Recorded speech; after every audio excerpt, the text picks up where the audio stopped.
Are you planning to travel to the US in 2024 this summer or in the future to work for 1 year? Well, if this is what you're looking for to come here and experience the culture, also how everything works in the culinary and hospitality field, keep watching. This video intended to inform you some informative informations that help you to understand more about the J-1 visa, exchange, visitor program. Also, if you are study or graduated or actually working in the culinary and hospitality field for the last almost 2 years up to 10 years, you actually can add this to your bucket list and come here to work for a sponsor for a year in the US and also gain knowledge and also make money, and you can also travel while you're working here. Also, if you would like to learn more how this can help you to actually improve your English, your skills and experience in the future, I would like to share that with you with first, what is the definition of J-1 visa? Also, what is the program about? At the same time, is this leading to anything benefits you in the future? And lastly, we'll share with you how much it costs and everything you need to know in order to apply for this J-1 visa in the US under this company. First of all, my name is Hanva and I am a life coach. At the same time, I have a company to help immigrants come here and reach their full potential, especially through educations, at the same time different ways of gain their visa process by sharing the informative information with them so they can do their research based on the USCIS website. And if you never have a chance to actually look up my company, feel free to do so before watching more details so you understand what I'm talking about.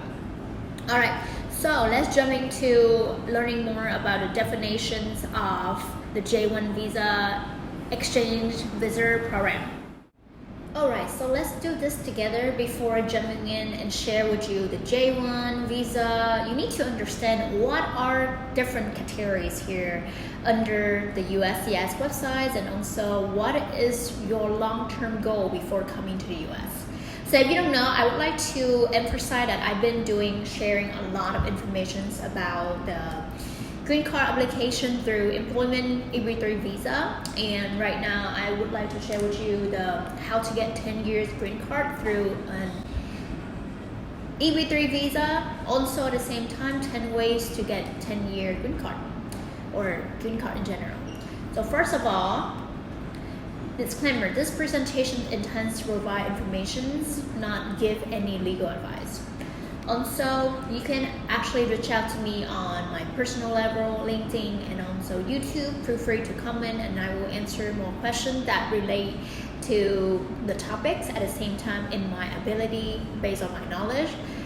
If it's outside of whatever I'm capable of, I would highly recommend it that you reach out to your attorneys or anyone have the ability to answer those questions. At the same time, this is the contents of the videos that I would like to recap about 10 ways to get green card. So before going to that, we will head to our USCIS website in order for you to understand different eligibility categories here. So based on the USCIS, US Citizenships and Immigration Services, you can actually go to the website and click under the green card tab right here, and you will see more information about different categories. So in here they are 1, 2, 3, 4, 5, 6, 7, 8, around 8 categories that you can learn more. First of all, to apply for a green card, you must be eligible under one of the categories listed below. Once you find a category that might fit your situations, click on the link provided to get information or eligibility requirements, how to apply, and whether your family members can also apply with you. So the first green card is through the family. So if you have family here or relatives, or someone that actually connects your mom, your father, then they actually can sponsor your parents to come here and you will be here for family reunion. But if you don't have anyone, it might be a really tough and difficult, and maybe this is not for you. So if you think that this is not, you gotta move to the next one. Next one is leading to the green card through employment here. As mentioned, anyone actually coming to US either through family or come here for school or even travel or here for entrepreneur, anything, you actually need to start with a job. And knowledge here in the US is everything. If you want to get somewhere in life, that is the most important thing. And also that's the reason why my company actually concentrates on employment, actually training people who improve on their knowledge, their skill sets, mindsets, and also professionalism in order to reach somewhere in life here in the state. So for that reason, if you think that you don't have family here, but you have the intention to change your life and also improve your living conditions, your knowledge, this would be the first thing you need to concentrate on through employment. But before actually getting a job here in the States or anywhere in the world, if you actually want to work at the big high-rise company and they pay you good salary, then you need to have an education or knowledge. Here, sometimes in the US, you don't need to have a degree in order to make money, but you need to have a good work ethics and also the dedications and what is your why in order to do something in life. But for me, employment is still something, because if you're starting out, you don't have money, these jobs actually provide you funding from the beginning to, they pay you so you can go work, you can learn from them instead. Also, you can know your ability to work through different environments, fields, in order to know which one you like most. For employment, if you thinking that you coming here to study, that will be one of the most popular green card, that it's a long-term investment.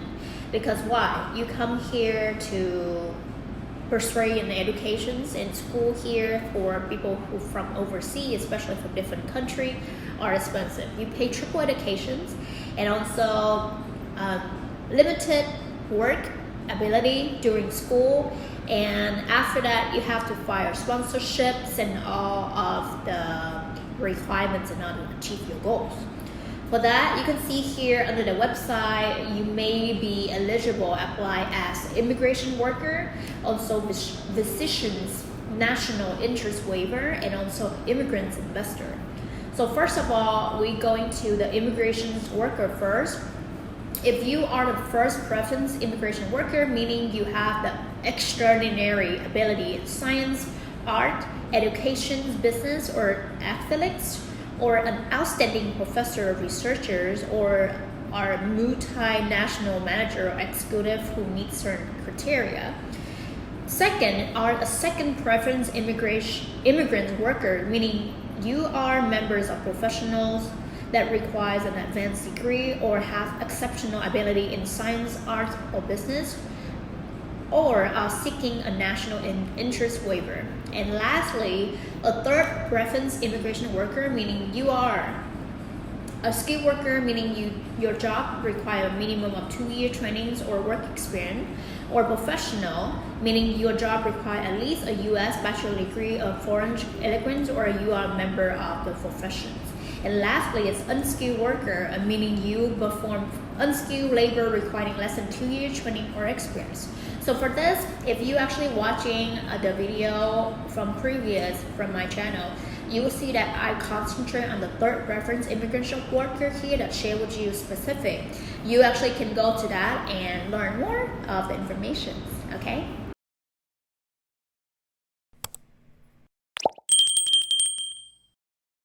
Moving on is the physicians here. You can read more on their website. If you agree to work full-time in the clinical practice in designated underserved area for set period of time, and that also meets other eligibility requirements. And lastly is immigrants investor. So it have invested or are actively in the process of investing at least 1 million, they actually raise up 50,000 or 100,000 in a target employment area or infrastructure projects in a new commercial enterprise in the US, which will create full-time positions for at least 10 qualifying employees. So yeah, that you're reading more on the website. And the third one is a green card as a special immigrants, and you can through religious workers, special immigrant, juvenile, Afghanistan or Iraq national, international broadcaster, employee of international organizations or family members of NATO 6, employee or family member. Next one, green card through refugee or asylee status. You can do through asylee or refugee. And next one is green card for human trafficking and crime victims. Human trafficking victims or crime victims, reading more on the USCIS website. Next one, you can do green card for victims of abuse.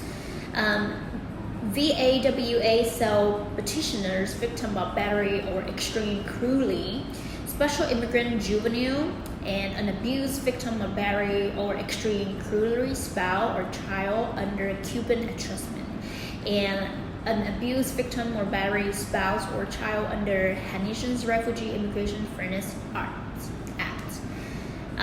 Next one, different other category is from the Liberian Refugee Immigration Fairness, LRIF, and Diversity Immigration Visa Program, Cuban Adjustment Act, an abuse victim of spouse or child under Cuban Adjustment Act, dependent status under the HRIFA, also Luxembourg Parallel, Indo-Chinese Parallel Adjustment Act of 2000, American Indian born in Canada, person born in the United States to foreign diplomat, and Sections 13 diplomat.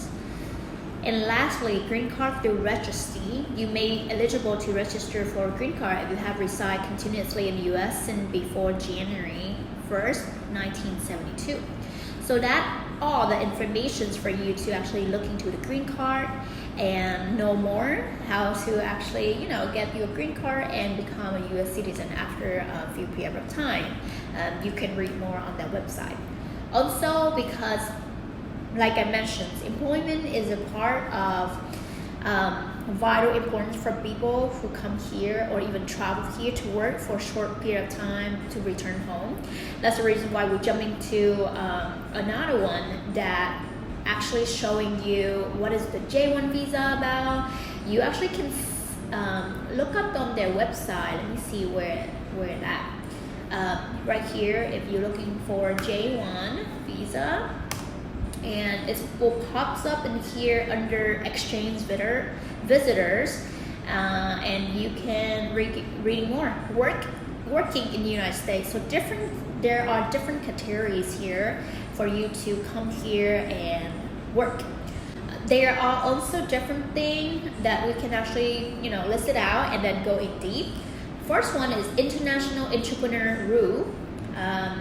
This they have the definitions, also the eligibility, and also how to apply here for you.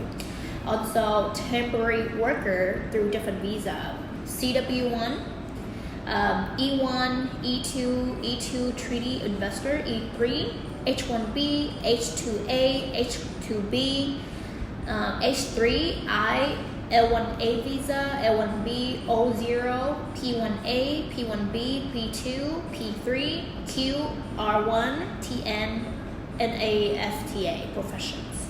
And permanent workers, employment base. So all the employment base is really important on one of the top 10 through employment, and you actually can read more information on that part. And next one is STEM employment pathway. They have employments for STEM employment in the US and also for non-immigrants, reading more on their USCIS. Next one is the entrepreneur employment pathway here, and they do have the immigration's pathway for entrepreneur employment in the US or non-immigrants or parallel pathway for entrepreneur employment in the US. And next we have students and exchange visitor. We do have 3 subcategories in here: is Congrad 30 waiver program, also exchange visitor, and also students in employment. And next we have a temporary visitors for business. There's 3 categories: B1 temporary business visitor, GB temporary business visitor to Guam, is in Philippines, and also WB temporary business visitor under visa waiver program. And next we have the information for employers and employees. There are few subcategories in here: automatic employment authorizations document, EAD extensions, GHS support for the enforcement of labor and employment laws, also employers informations, and then employment authorizations in compelling circumstances. Option for non-immigrant worker following terminations of employment, report labor abuses, petitions process overview, and lastly is important information about working legally in the United States. Alright, so as I mentioned from the video, we're going to learn about the exchange visitor. So under the category of students exchange visitor right here, we click on the second one of the exchange visitor to learn more about what is the exchange visitor program. The J-1 classifications exchange visitors is authorized for those who intend to participate in an approved program for the purpose of teaching, instructing, or lecturing, studying, observing, conducting research, consulting, demonstrating special skills, receiving training, or to receive graduate medical educational training. In carrying out the responsibility of exchange visitor program, the Department of State's designated public and private entities to act as exchange sponsor. J-1 non-immigrations are therefore sponsored by an exchange program that is designated as such by the U.S. Department of State. These programs are designated to promote the interchange of person knowledge and skill in the field of education, art, and science. In January 2022, DOS announced measures to increase the flow of talent in science, technology, engineer, and math, stand for STEM, science, technology, engineering, math. The early career STEM research initiative connects certain J-1 program sponsored with STEM relevant sponsors, including businesses. Information on the education's experience and skill required to qualify is available on DOS website. And also, example of exchange visitor include but not limited to. There are actually a few informations. You are professor or scholar, research assistant, students, training, teachers, specialists, au pair, and camp counselor. So that is the top, whatever the USCIS website actually listed right here. Also, you can read more of the application process, also employment, family, visa holder, and also whatever related in here.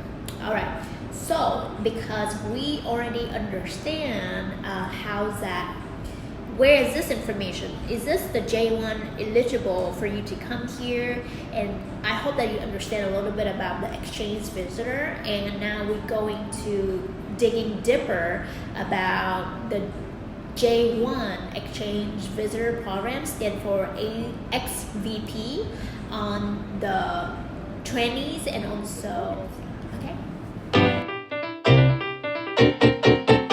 Alright, so I found another website, which is the Travel State Government, for you to read more about the exchange visitor visa here. And for you to actually trust the process, also the information I'm sharing with you, I will list everything I found here today on the description, so make sure to like, subscribe, or follow, like, comments, whatsoever, to show the appreciations, also interact with people who have the similar questions like you. Also, this is the overview of the exchange visitor visa here. So generally, a citizen of a foreign country who wishes to enter the United States must first obtain a visa. either a non-immigration visa for a temporary stays or immigrant's visa for permanent resident.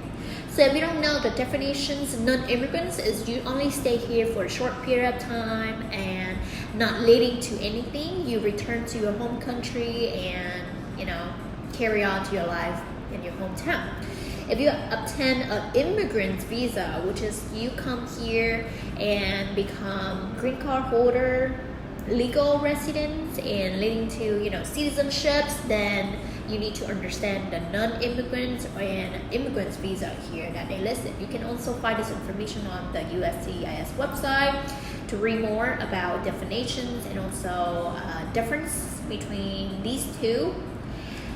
For this is exchange visitor is J visas, are non-immigrants visas for individuals approved to participate in exchange visitor programs in the United States. And exchange visitor categories includes au pair and educare, camp counselor, government visitors, intern, international visitor, Department of State use, musicians, professor and research scholars, also short-term scholars, specialists, student college or university, and student secondary, summer work travel, teacher, and training. Also, they also listed out for you to understand exchange visitor programs, travel pilot program, Australian, New Zealanders, Irish for intern work travel, and also West of South Korean, which is work, English study, and travel. And here they also list exchange visitor cannot travel on a visa waiver program or with visitor visa. An exchange visitor visa J is required to participate in the exchange visitor program in the U.S. Foreign national may not study after entering a visitor B visa is the tourist through the visa waiver program, VWP. For more information, you can go to the visa waiver program. Also, acceptance in the exchange visitor program. The first step is to apply for and be accepted into the exchange visitor program through a designated sponsorship organizations in the U.S. Visit Department of State J-1 Visa Exchange Visitor Program website to learn more about the program requirements, regulations, and more. Also, even after the exchange visitor program accepts your participants, you will be registered for the Students in Exchange Visitor Information System. It's the service number and must pay the service I-901 fee except in certain cases. Consult your exchange visitor program sponsor. Visit the U.S. Immigration Customs and Enforcement ICE Students in Exchange Visitor Program SEVP website to learn more about the service and the service I-910 fee and how to apply. These are several steps to apply for a visa, and out of these steps you can complete then may vary by the U.S. Embassy and consulate. Please consult instructions on the embassy or consulate website. So they also listed out for you is complete online visa application, schedule the interview, and at the same time appointment wait time. It depends on the country you apply for. You can also actually check that. And they list out non-immigration visa types here for you to understand how long it takes. So let me actually do a quick demo here for Ho Chi Minh City, and they popped up right away how many calendar day and prepare for your interview, how much does it cost, and also gather requirement documents, and also legal rights protections, and anything you need to know.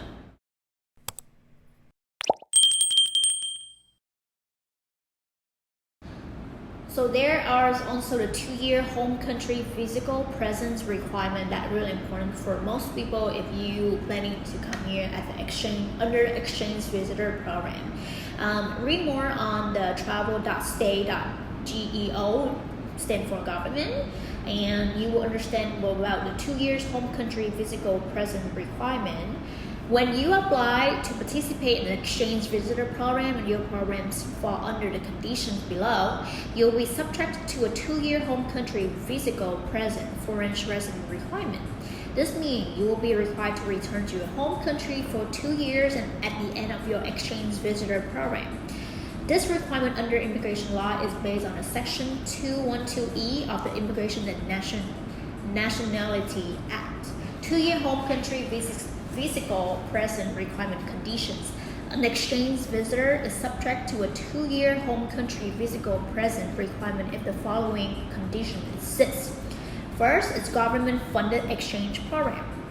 So the program is financed in a whole or part of directly or indirectly by the U.S. government or the government of the exchange visitor's nationality and last residence. Second is graduate medical education or training. The exchange visitor entered the U.S. to receive graduate medical education or training. And third one is specialized knowledge or skill. Skillless, the exchange visitor is a national or permanent resident of a country which has deemed the field of specialized knowledge or skill necessary to develop of the country as shown the exchange visitor's skill list, review the list 2009. Also restrictions, if you are subject to a 2-year home country present requirements, you must return to your home country for accumulated total period at least 2 years before you can do any of the following. First, change of status. So why in the U.S. to a non-immigration categories of a temporary worker H or intra-company transferee L. Also a trust status. Why in the U.S. to immigrant's visa, lawful permanent resident status. Receive an immigrant's visa at U.S. Embassy or Consulate, or receive a temporary worker H, intra-company transferee L, or fiance K visa at a U.S. Embassy for Consulate. So you read more on their website here, and also the extending your stay, change of status, additional informations, and so much more information you need to know. Alright guys, so now we are going to J-1 intern and training in deep informations. So opportunities to gain hands-on professional experience. And for this opportunity to go through everything we need to know about the program and few details. Also the definitions between the interns and trainee and any frequently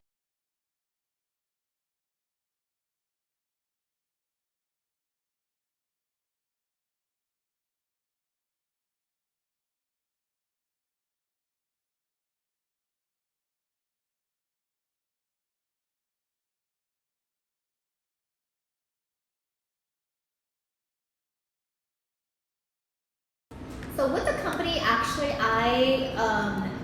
as the ambassador, I work with them. Not really work with them, but I sharing the informations. This is the paid internship and training program in the US. You're not gonna come here and work for free. You actually get paid, which is really great that you can come here, experience the culture, also save up a little bit of money when on the side so you can travel, or when you return to your home country, that's considered investment. And especially MCC is the company I present to share this information, or you actually can use the link to schedule with them to learn more about the J-1 visa. I'm just sharing the collective information that I think that the company been doing great with the EB3 program, and also now they actually expanding to a J-1 visa, to recruiting people from overseas, from anywhere, from Asia, Europe, Africa, and also Latin America to come here to work for a certain company or sponsorship that they collaborate with. Depends on the network or even the connections of the company with different sponsorship depends on where they are located in the US. In order to connect and offer you a certain job positions. And for this, MCC located in Miami, so that's the reason why they connect with people from the Florida, Alabama, Tennessee. It's like from the East and South of America. So a little bit intro about MCC is the Global Workforce Solutions was established to recruit international talents for U.S. company. And for this, MCC training program is a once-in-a-lifetime opportunity. And the requirements here you can see is the training program and also intern. So for training program, you do anything related to experience required between 5 and 10 years for those who not have a culinary school certificate. For instance, if you did not go to school because you don't want to or you don't have money, that's fine. But as long as you work for a certain place restaurants or a few that can actually demonstrate and show that you have from 5 to 10 year experience, you still qualify to apply for the trainee program. And you at least 1 year experience or max 10 years after completion of culinary studies. So the third requirement for this is intermediate level of English, because when you're stepping into, anywhere beside your own country that don't speak your own language, the common language is English. And so pretty much you come to US, everybody speak English here and they communicate mainly through English. So if you don't have the ability to speak, understand or write, it might be challenging for you. So they require a certain level for English so you can communicate, understand the directions or also the instructions while the job you're doing for training program. So I highly recommend for you to actually, improve or upgrade your knowledge while you're waiting for your certificates or approved for the program. Also, next one, a professional and technical degree, and also valid passport, at least up to 2 years. So when you come here to work, your passport is still valid and you're still able to actually travel and fly out or in the US. Another one is the intern. It's less comprehensive and requirements than the trainee. For this is be currently enrolled in culinary arts studies or have graduated within 12 months. And also you need intermediate level of English and valid passport. Anyway, moving on, how does it work for the program? So first you apply for the vacancy where you can actually see on the website what jobs are opening right now, what are the sponsorship or the company that they are hiring for the positions, and also list out the hours, how much you can pay, how much it costs, how much you will receive in 1 year, and the job descriptions, what are the job requirements for you to actually apply. Also where that actually sponsorship located in the state, so I like to live here instead of here. So that is the first step. Second is the preliminary interview. This is the part of MCC actually jump in to share with you or actually interview you to see if you qualify for this job before sending your resume or application to a sponsorship, in order to help the sponsor saving time to make sure that your English is good, that you can communicate with them. Second, they will ask you certain questions related to your health or qualifications, and also different things that they want to get from you. And after you pass that second interview with MCC, you're moving to the third round, is the interview with the employer.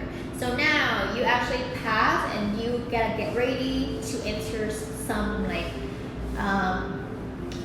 basic knowledge and skill, and also to see if you qualify for the certain job. For instance, if you qualify for a hospitality degree or the intern program, they're gonna ask you how much or how long have you been doing with the culinary or hospitality industry. What kind of positions have you been doing?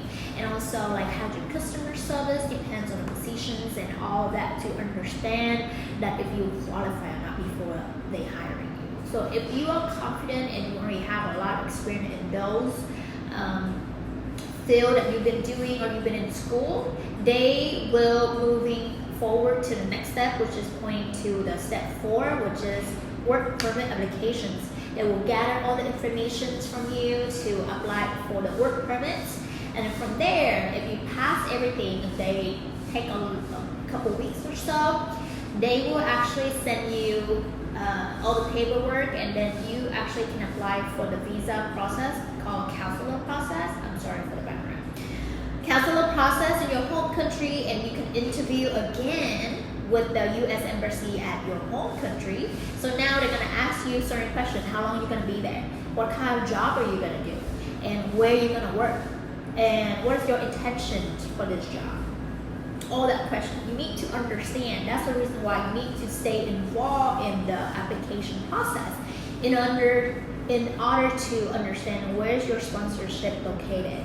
Because in the US, there's 50 states, and also how long will it take for you to complete the training, or even intern, and also like how much money you get paid, how much money you will get paid, all that in order for them to like determine if you are qualified to go.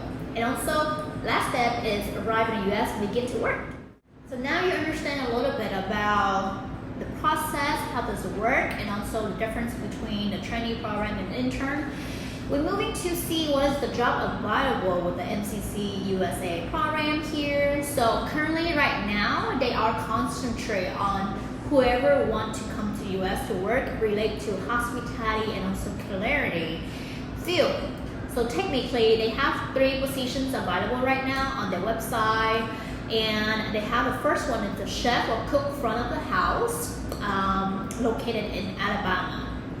Also, the second one is Chick-fil-A restaurant assistant manager, and also third one is the line cook Peruvian bar.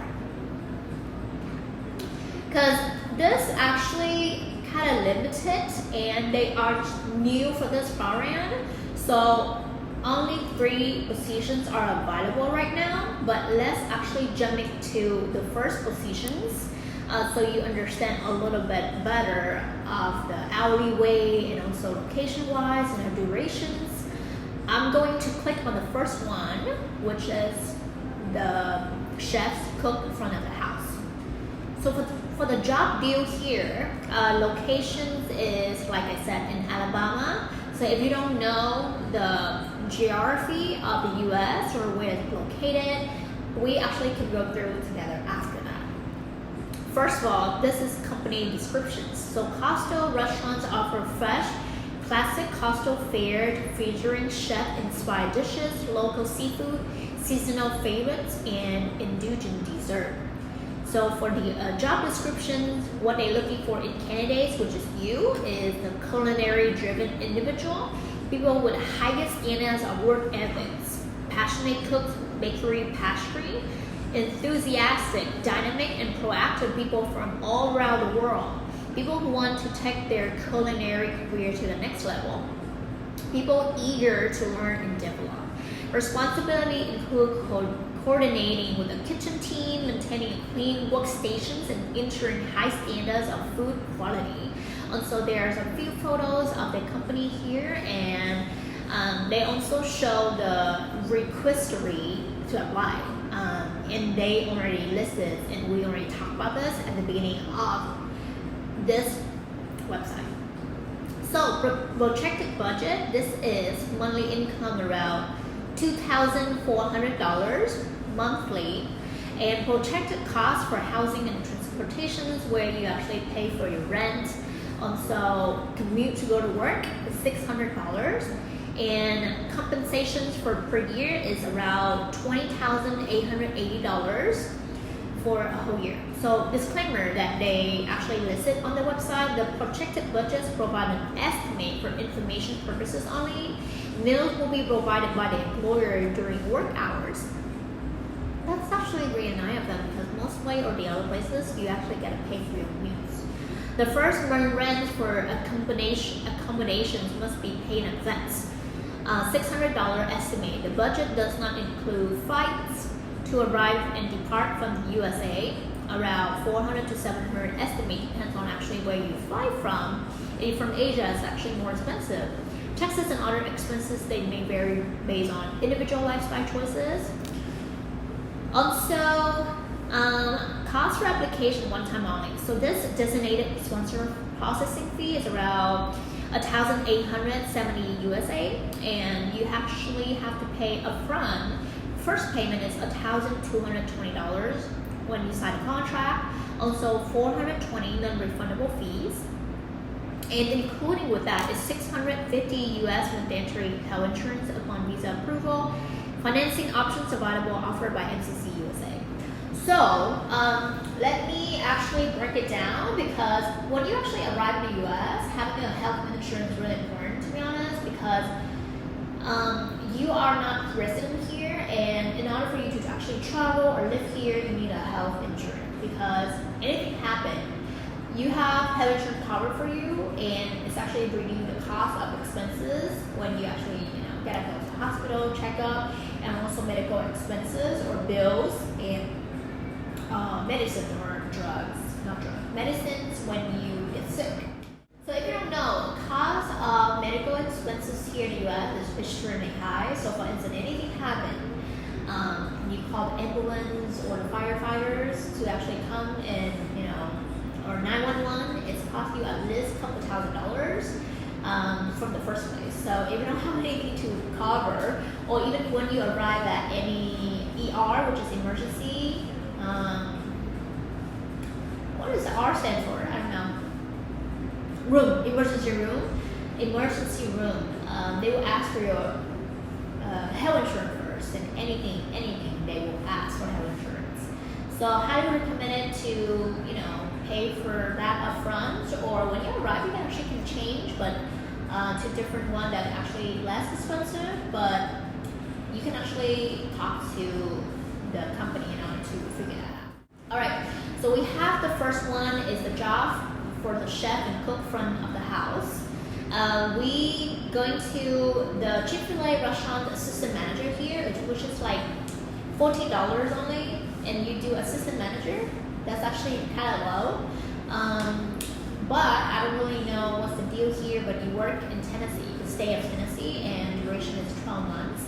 So let's see what's the job deal here. So if you don't know, Chick-fil-A is one of the most famous fast food chains in the US, and it's a lot of customer, even Americans or even myself, love Chick-fil-A because it's just good, and then they high quality than most of the other one that I try. So this is actually a good deal or good sponsor for you to work and also put in your resume to build your portfolio. So for this, Chick-fil-A Google Point FSR in Hamilton Place Mall is organized of care, dedicated to a continually improving servant-led work environment where people come first. A little bit actually long for job descriptions, but the Chick-fil-A Cultural Exchange Positions is a one-year journey through a quick service restaurant's environment where the participants will learn all aspects of the restaurant's operations. This will include a front house, guest-facing positions where the participant will give them the tools and training necessary to offer Chick-fil-A industry leading level of service, as well as the back of the house kitchen training where the participant will learn cold and hot size prep and become certified in food safety procedures. The participants will also learn the basic of quick service, restaurant, business, finance, administrations, and other financial procedures. The participants will also be offered the opportunity for personal leadership growth via our leadership training and development program, which include classroom time, on-the-job application skills, and mentoring from the Chick-fil-A franchise and a highly experienced team. The participant will also learn the basic of will also offer the opportunity for personal and leadership growth via our leadership training and development program, which include classroom. We'll also have the chance to enjoy all the Chattanooga, Tennessee has offered, from outdoor to the vibrant local art scenes. And also the Tennessee River runs through the center, Chattanooga, and around Lookout Mountain. So whether it's water sport, rock climbing, hand gliding, or hiking, Chattanooga has everything you need for outdoor activities. It sounds like a fun job. I actually want to work now. Its arts and instrument are appealing and provide throughout the largest community theaters in the country. A vibrant local music scene and the Hunter Art Museum are a number of venues to take in traveling musicians or Broadway show. After a wintering 2-hour drive to the west is the city of Nashville. The home country music or 2-hour drive south will bring the participant to Atlanta, Georgia, where one can enjoy just about anything the largest city in the southern United States has to offer.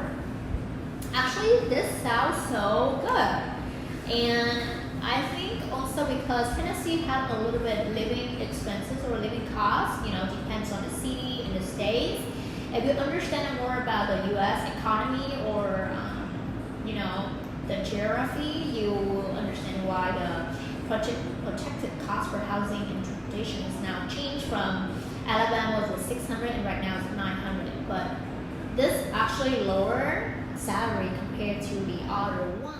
And you must be wondering, it's like, wow, per year I only earn $26,880, actually 2,000 difference compared to the other job of the chef. But for me, in order to understand this, is technically stepping to the manager or assistant manager positions, you have a bigger opportunity to approach with people who have the entrepreneurship mindset. And also in the future, if you're planning to have your own company and also like restaurants, or become any leaders in your community, this actually offer a great opportunity and also like long-term investment. Think about this, you're not coming here to actually make money, you're coming here to learn, and they actually offer like leadership training program and all that good stuff for a classroom training. It's a free education, to be honest, because a lot of people actually come here for F1 student visa and they have to pay like $100,000 in order to go to school and just theories, but you get paid, you still work and do training, and they still bring you different experience and opportunity. I think this is a great deal. And also if you are an entrepreneur, have an open-minded mindset, you will see this as an opportunity for you to grow instead of coming here to work. Because for me personally, I always share with my audience and also my staff in Vietnam, you coming to the US, maybe you're gonna work for people for a short period of time, but you need to step into the manager positions or even be your own boss in order to make more money and understand how money work and also work ethics in general. You can't just not stay in the employee mindset for a long time, because you will rely on them for anything salary. You become so dependent on the job that they pay you for minimum wage. So I need you to understand and use this as an opportunity to make quality connections here when you work at these job positions. So when you do anything in life, these connections, your network is your net worth. So it's with people who in your circle is your money. So that is what I mean, and I want you to understand how to use this as an opportunity to leverage yourself. Lastly is the line cook Peruvian. This is actually less descriptions, but they are located in Orlando. And if you don't know, Orlando is the central of Florida. It's bringing a lot of tourists because they have Disney, they have Universal, and whenever they have tourists, it attract a lot of money and bring you venue. And this company or restaurants is a culinary heaven that celebrates the vibrant and exquisite flavors of Peruvian cuisine, founded in a passionate and skilled Peruvian chef. This restaurant takes pride in offering a unique dining experience that combines traditional creativity and exceptional service. Job description: join the team as a light cook at the vibrant Peruvian restaurant. Bring the authentic flavors of Peru to life, preparing and cooking traditional dishes with precision. Work closely with their kitchen team, maintain high food quality standards, and contribute to exceptional dining experience. Passion for Peruvian cuisine and ability to thrive in a fast-paced environment required. Enjoy their exciting culinary journey. Also, because if you actually never worked in the US before, they are extremely fast-paced environment. It's like boom, boom, boom. So if you work in your home country and never actually experienced anything like that, coming here is a little bit of culture shock, and you need to really adapt with the environment, also the people, and how the work pays here at these places for you to catch up, and then also be open-minded to learn and so much more. For this, actually the salary is higher than the last two jobs that you guys can see. Per year, you can make up to more than $30,000 a year. It's not a lot. In the US, when you actually get your paperwork and everything, some people make like 30 grand, 50 grand a month. And coming here to make that much in a year is something for you to keep in mind. It's a starting point. You gotta start at the bottom and not to reach the top. And you gotta satisfy for something in here. And that's okay. So that are 3 jobs positions that are available with MCC USA. And if you have information or want to have a new opportunity, maybe stay update with the website. But average time to obtain a work visa around 2 to 8 weeks, depends on the country of residence. So yeah, really different. If you're from Asia, maybe it takes longer, or even Latin America, it really depends. So you have to be patient with the process. And coming here is also a process. You need to know, or like even think about, do I have enough money to, come into the US with all these fees? Do I have enough saving in order to actually like invest in this? And so much questions. What are my end goals coming to the US to actually doing this?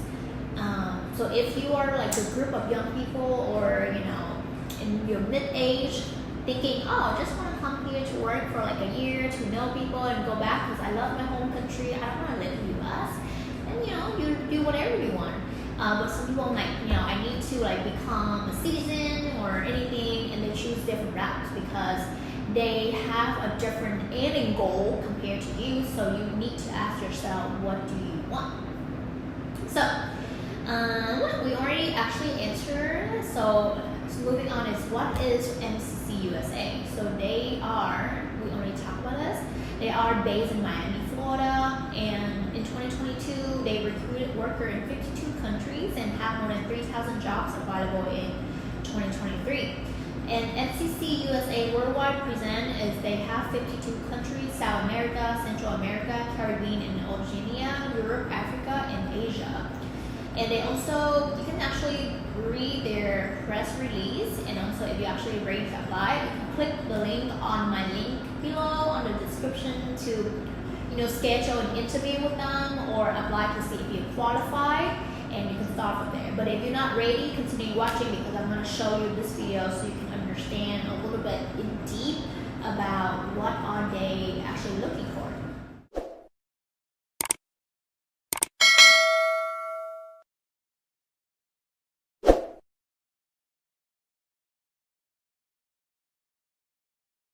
Guys, so if you actually stay here until this point, I just want to say thank you so much for your time, and this will be a bonus for you because you stick around, and some people might be missing out, but not you.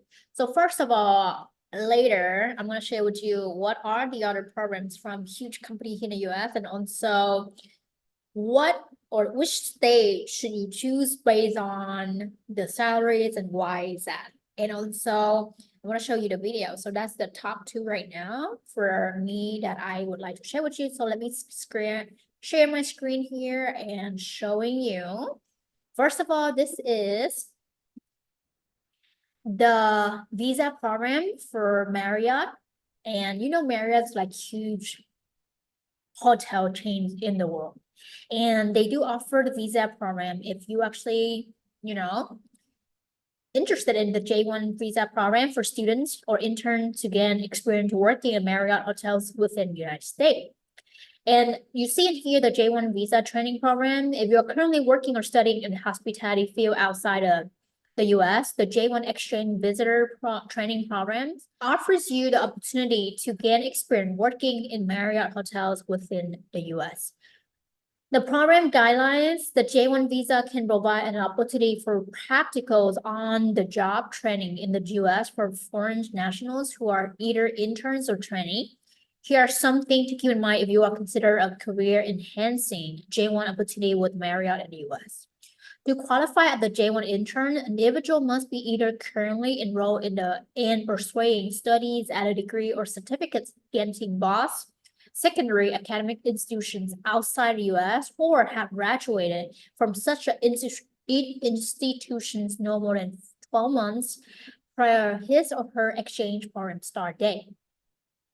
To qualify as a J-1 trainee, an individual must have either a degree or professional certificate from a foreign post-secondary academic institution and at least 1 year prior work-related experience acquired outside the US, or 5 year work experience outside the US without the benefits of a degree.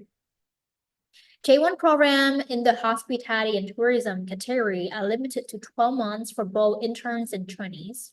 Training may be approved for a J-1 program that is up to 18 months in length if the subject area for training is not hospitality and tourism. As a J-1 intern or trainee, you may be placed in a training program in the room division's front office, food and beverage, culinary, and other programs as determined by the hotel. Once the employee offer has been accepted by international training candidate, the individual must contact one of the below J-1 sponsorship organizations authorized by the U.S. Department of State to assist with the form of DS 2019 certificate eligibility and the visa J-1 applications. Sponsorships organizations below is the list of the sponsorship organizations that are authorized to assist with the placing J-1 visa holder in internship training program with the Marriott. Please contact the organization listed for information about qualification and application procedures. Alliance Abroad Group, American Hospitality Academy, Council for International Education Exchange, CIEE, Cultural Homestay International, Cultural Vista, previous Association for International Practical Training, and Global Career Exchange, Global Educational Concept, Inter-Exchange, International Educational Exchange, INTRAC, J-1 Visa Exchange, Inc., Odyssey International Exchange, Pan Atlantic International, Society for Human Resources Management, Spirit Cultural Exchange, Worldwide International Students Exchange, WISE. So that is pretty much for the Marriott. So now actually jumping to, I would like to show you the geography of the US in order for you to really understand or why you should choose a certain state to live, okay? Since this is actually just a short term or like not any relating to anything for the long-term investment, but you need to actually understand the geography, also, you know, where you're gonna live, to travel, and also make a decisions to apply for certain application here. So I am based on California, Los Angeles. So it's like Southern California. And if you don't know, Los Angeles is the state or the city of, you know, a lot of entertainment and relate to Hollywood and people who love like movie and, you know, modeling and all that stuff. So you need to understand each state or even city offer what. To choose that, since like I mentioned, it's relate a lot to hospitality, you know, to entertainment industry. So if you don't do anything relate to this field, coming here or living here is maybe a little bit challenging for you because the connection is not related to what you want or what you like. But linked to that, we're learning a little bit about the US geography. So in here, you can see it's the US is 50 states, zoom out, from, you know, the north, west, south, and east. And they are at the south of the US, they are next to Mexico. And on the north is next to Canada. So because of a geography is, you know, if it's next to Canada, it will be cold. And if it's close to the Mexico, then it'll be hotter, you know, when it's going south. So technically, because of the water, people prefer to leave to stay there because they like or refer the certain water that they interest. For instance, if you like the cold weather, you refer maybe New York or somewhere Boston because it's really like cold. Maybe you know, you need to look it up. But if you refer like sunny and also warm area, you refer maybe to live in California, or maybe you refer to humidity.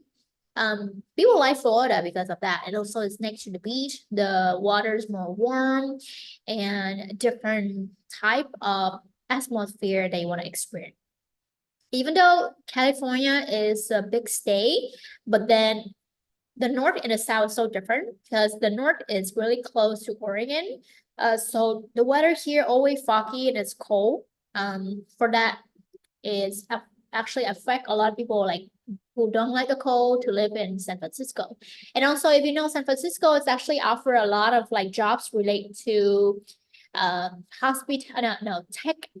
technology, and also like software engineer.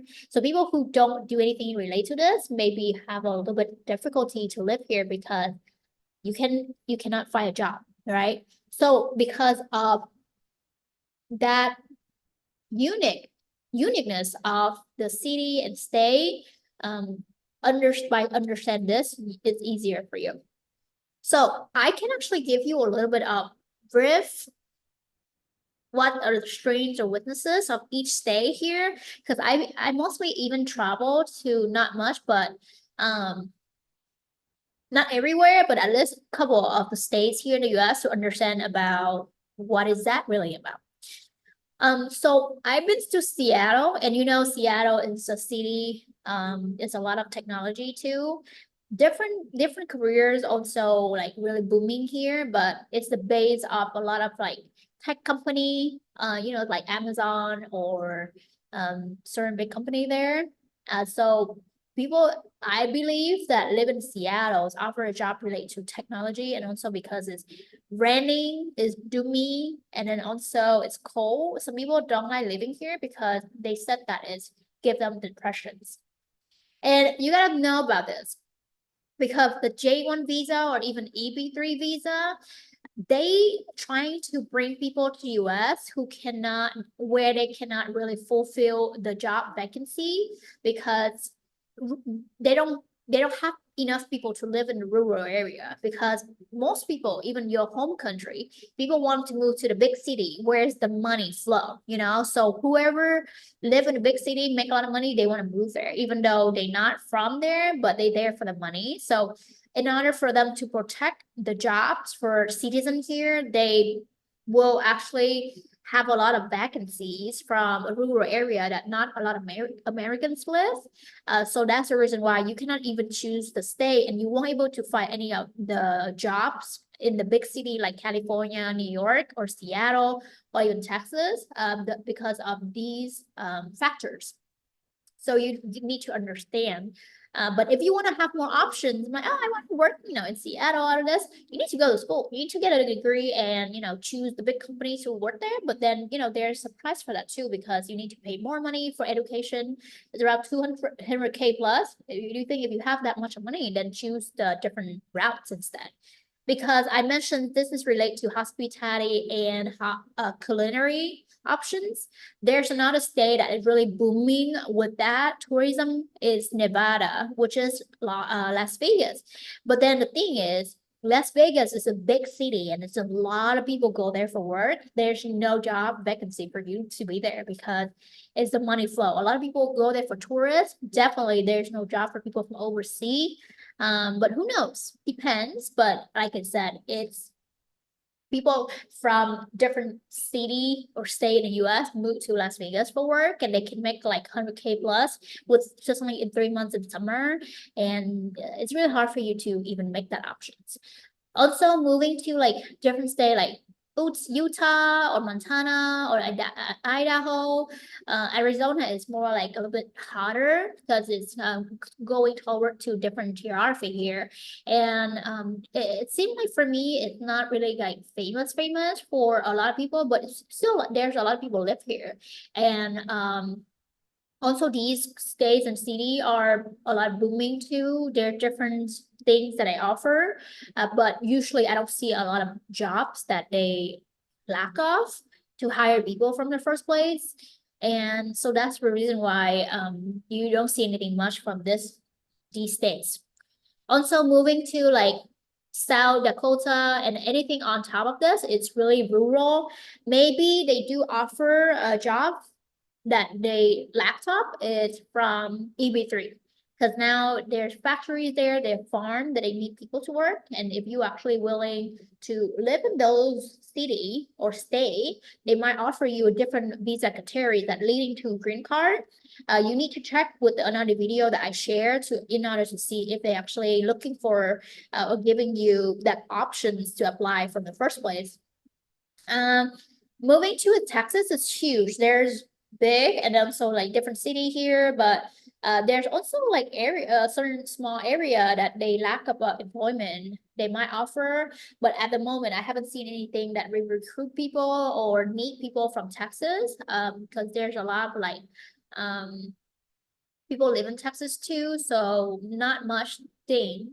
Uh, and another thing for people to choose is the salary base. Also, each state they have a different minimum wage that they offer. So depends on that. People actually like moving to a bigger city to pay or get a higher salary, but higher salary also meaning that higher living expenses. Even though, like, oh, you make around $20 in California, but your house or living expenses is like 1,400, 1,500 a month. Meanwhile, in Texas, maybe you get paid like $12 per hour, but your living expenses may be less than $1,000. So that is just how it is. And a lot of people actually moving or migrate to different state because of that reason, that living expenses or living costs. So another one I want to speak, a lot of like jobs that actually lacked up, it's in the southeast of America. Also because the company itself, MCC USA, they are based from Miami, Florida. So that's the reason why, depends on the location, they can actually reach out to certain sponsorship and then sponsor a company to offer you a job because they're based here. It's really hard for them to actually reach or fly job, or make connections from the West Coast, So that's the reason why their job right now actually offer from New Orleans back to Alabama and also like Jacksonville or Orlando, Florida, concentrate on, but EB3 they have more. So you need to understand geography there. Okay, so down here is hot. It's barely cold, but it's still cold for newcomers, just like me. So when I move here to Florida, I still feel like cold from my bones, but it's like more humid. It's not humid from the west of Florida, but it's like somewhere humid from Orlando down to Miami. And since, like I said, it's next to, Bahamas and Cuba and Latin America, it's more people from different ethnic city live there. If you're Asian, I am Asian, maybe not much of people live in Miami are Asian, but still there are populations of people live there, but majority will be Latin American and also like people who speak Spanish. There's still quite a bit of amount of people from different ethnic city as well. Okay, so as mentioned, because as you see here, they 3 jobs that they offer is from Alabama, and Orlando, and also Tennessee. Tennessee is another big state that offer job, but also if you don't know Tennessee, Nashville is really famous because there's a lot of like singers there because it's a city of country music. So most of the time, they might have job offer for you. And so that's a 3-man arc. And for the first one is the Orange Beach from Alabama. So this actually located next to the beach and actually right at the beach. So, wherever at the beach is bring a lot of traffic. So, and then if you don't know much about the destination, I used to live the first day when I moved here in the state, I live in Pensacola. So technically that city is for military and retirement town because it's not a lot of young people there, but still quite a bit of good amount of young people live there. And it's next to like close to Destin and big and famous tourist locations.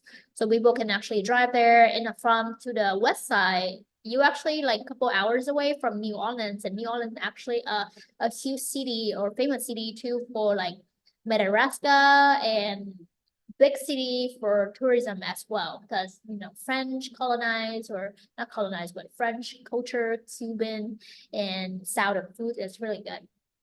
So it's beneficial for you to even like travel to New Orleans or Pensacola or Destin. So that is something that you should keep in mind.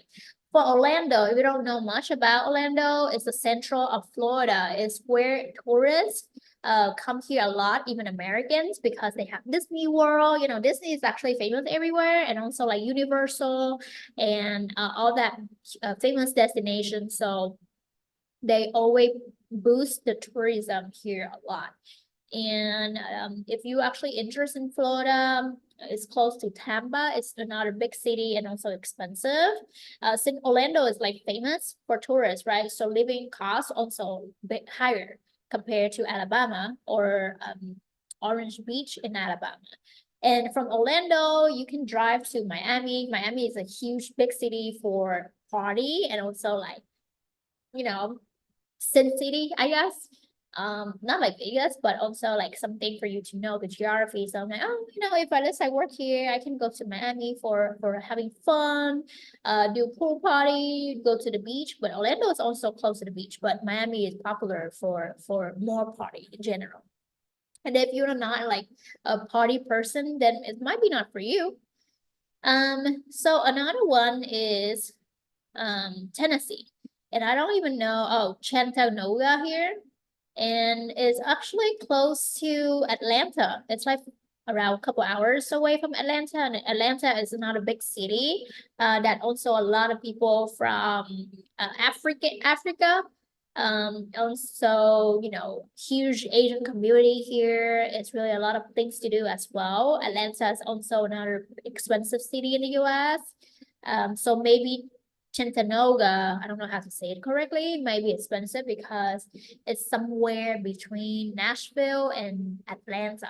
But yeah, they don't have beach here. So you see, they in the middle of nowhere. So whoever live or like the beach vibe, they would love to go work at Alabama because it's right there. Orlando, maybe it's not close to the beach, but at least a couple hours away. But from Nashville, you inside the land. And if you not refer the beach style, then you know you can make that decision to choose the job. So that's technically what I want to share with you about the geography, and you can actually based on what I share and think about it. Also, you need to do your own research too about um, the salary base. You know, it's not much different for $14 and $15, but it's like, do you really want to live there? You see yourself living there at that state. What's the weather look like? How's the people there? How's the temperature? And also, what is my long-term benefits to make friends with people from this city? Do I see myself living here for a long term or just stay here for 1 year and learning about the culture? How's convenient for you to even travel from that city to different destination in the US? You need to actually think about that. So, you know, like Orlando may be a good option because it's big city. So there's a lot of like direct flights, go to Atlanta, go to Miami, go to Texas, go like New York. So that's something for you. But if you live in like kind of like rural area a little bit or like less population, maybe like Alabama, maybe the flight will be more expensive because it's out of nowhere. It's still somewhere, but you know what I mean. It will be more cost of flying to different destinations, but maybe it's close to different places or cities that you want to drive. It's really something. So you have to do that your own research, and that is what I just want to share today. All right. So now lastly, moving to the video, I would like to share with you, and you can actually have a better understanding about what is the program of VB3, and we are good to go.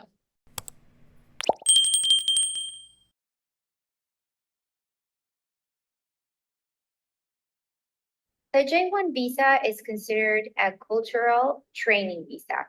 It's basically a paid internship and trainee program that lasts for 12 months. Okay, so what we do basically is we provide our employers in the United States with the type of professionals they need from all over the world. So we're hiring from Latin America, we're hiring from Africa, from Asia, from Europe, basically from everywhere. Okay, and these are, as I was saying, these are paid internship and trainee positions in the United States. What can you expect from this program? It is a shorter program than EB3, but it gives the person the opportunity to discover new cities, familiarize with the American culture, travel within the United States, attend a diverse group of events, develop and master the English language better, and also improve your professional skills and expand your network of professionals. Okay. So as I was saying, we have two types of positions. We have trainees and interns. What is the difference? The difference is that, for example, a trainee is considered someone that has already graduated from culinary or hospitality fields. These are the two fields we're focusing on right now for J-1, so culinary and hospitality. And we consider a trainee someone that has recently graduated, let's say within 1 year, or someone that has no academic certificate but has between 5 and 10 years of work experience. Okay. We do require an intermediate level of English. This is something we validate during our interviews. If you have a certificate of English, that would be great. But we do conduct interviews in English just so we can verify the level the candidate has. You also need a valid passport. We recommend that your passport has at least 2 years so you can get the visa issued at your local embassy, okay? For the intern position, we're looking at the same requirements, but we do need this person to be currently enrolled in culinary or hospitality institution, or someone that has graduated within 12 months. So someone currently studying or someone that has recently graduated. They have to be, again, from within the culinary and hospitality fields, have a valid passport, and an intermediate level of conversational English. We have 6 steps for you to apply to these positions. So the first steps will be apply to one of our vacancy. If you visit our website, mccjobs.co, I'm going to leave the link at the end. You can apply to the vacancy of your choice. So you're going to see there the job descriptions for all the positions we have, the cities in which they're located, and also the payment amount per hour. If you qualify, then we'll have a preliminary interview with MCC, with one of our consultants. And if the person passes that interview, then they'll have an interview with the host company, with the employer.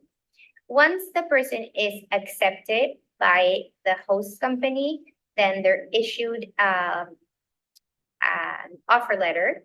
And with that offer letter, we can start their application process for the visa. We will gather some documents from you. So passport, letters of recommendation, valid resume, and then some other documents that our consultants might request from you. So I just want to pause it here and emphasize a little bit about what she mentions about the offer letters and also the letter of recommendations. I don't know exactly how in Asia or even different country in the world worked for this, but in the US, because I came to school here for maybe at least 5 years, recommendation letter is something that you need to file a different higher authorities positions, which is your manager, previous manager, current manager, or professor at school, or anyone that actually can write something good about you to show the employers or even the MCC that you are a good candidate for this position. Why? Because they try to save time for the hiring process. And using somebody else reputations and title, they actually can make sure that you can deliver something they're looking for to save time. For instance, if I'm looking for someone, you do interview with them, they say, oh yeah, I'm a good worker, work ethics, this and that. They always tell you the good things you want to hear. But when you have someone actually write you something, if you don't actually offer a good work ethics, or you late for work, or you're not even show up, you doing like half-ass job, you don't have that type of a recommendation letter that people are gonna write for you. They're not gonna spend their time and like, absolutely not. You did not work good at our company or whatever you work at, so I cannot use my name to write that for you. So building the connection with your current employer or professor for anything at school, because you have a good work ethic, actually bring you more opportunity to land the job easier. So that is one thing you need to keep in mind. Your work ethics need to align with whatever people tell you, because if not, they will be disappointed. Also, another one is the offer letter. So technically in the US, when you, after the interview, if you did pretty good for first round, second round, they will send you the offer letter to say, hey, congratulations, we would love you to join, this position's XYZ with us at the amount of time, and we offer you this job for how long and how much for the salary, and if you think that you accept this position, get back to us and deadline. So they give you a deadline, so that's consider or call the offer letter, that you actually need to get back to them and say, hey, I would love to appreciate for the job offer letter, and would more than happy to accept the job and can't wait to start. So that's just how the process works. And then also after everything, your resume also need to make sure that is follow or the US structure, so you can actually demonstrate everything you're good at. Maybe your leadership style, your English, your words that you achieve at school or something at your workplace, all the skill that you have or can offer on the table. List it out everything on a resume that related to the job. For instance, if you apply for this job at hospitality, you cannot list, I'm like, oh yeah, I'm a famous singer, or I get tickets or medallions for famous singer. It's not relatable, and they don't really care. What can you offer relate to the field that they're looking for, which is culinary and hospitality. So that is just one thing I want to emphasize. After we complete the application, we usually take about 15 days to review the application. If the applicant is eligible, then she or he will go to an interview at the embassy. And when the person is approved, then they'll receive their passport back with the J-1 visa issued. The timing really varies on where the person is located. The process should take between 8 to 12 weeks, but we have some cities that have longer periods of waiting periods for the J-1 to be issued. So I do recommend consulting your local embassy website just to see how long they're taking for processing the J-1 visa. Okay, once you get your passport back with your visa, you already have a starting date that's issued on your training plan, and then you'll able to travel and start working with your sponsor. These are some of our partners. Currently, we're working with Coastal Orange Beach. This is beachfront restaurant located in the coast of Alabama. It's really big and beautiful. They have an amazing J-1 training program, very complete. We're also working with Chick-fil-A, which is a very large fast food franchise in the United States.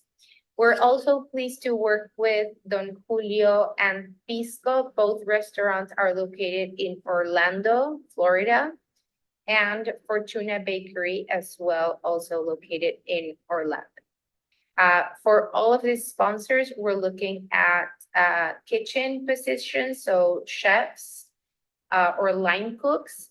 And for Chick-fil-A, we're looking more at an manager position. So for Chick-fil-A, we're looking at a assistant manager position for the restaurants.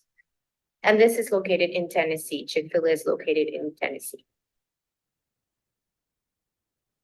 Right now, as I was saying, we have these 4 sponsors available. You can see a little bit of information on them here on this slide.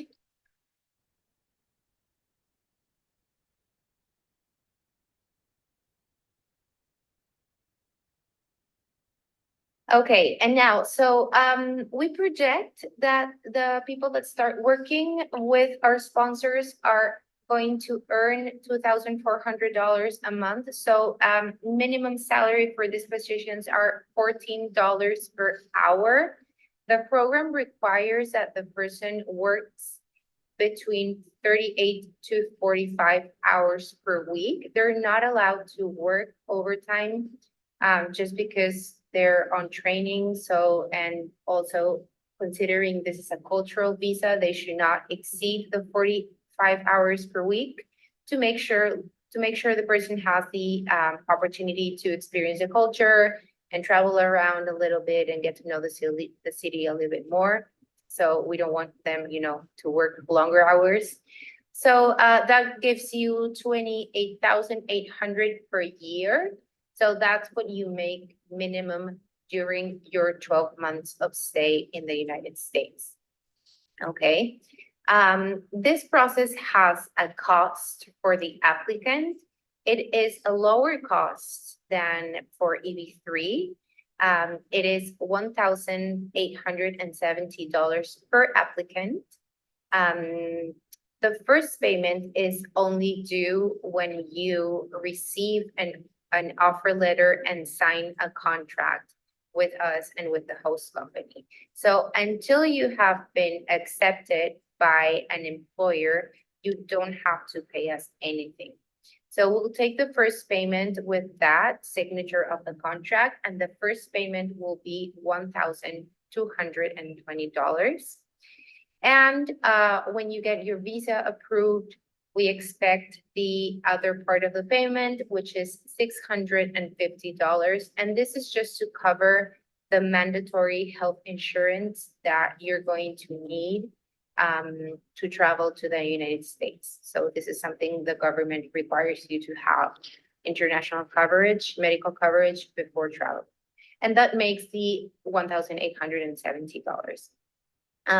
We do have a few financing opportunities available for whoever needs a little extra help with that. So we're able to cover for the first month of rent or the $650 of medical insurance. If you need to, we can do that.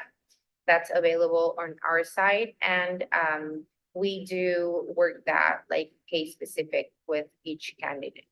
Okay. But the total cost of the program would be $1,870.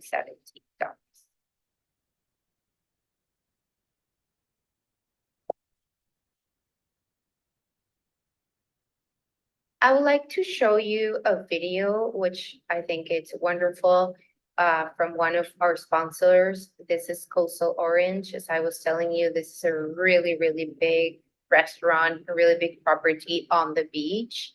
And they have an amazing J-1 program that I wanted to share with you so you can hear some of the experiences of the people that have already traveled and are working there. So if you give me a couple of minutes, I'll share that with you.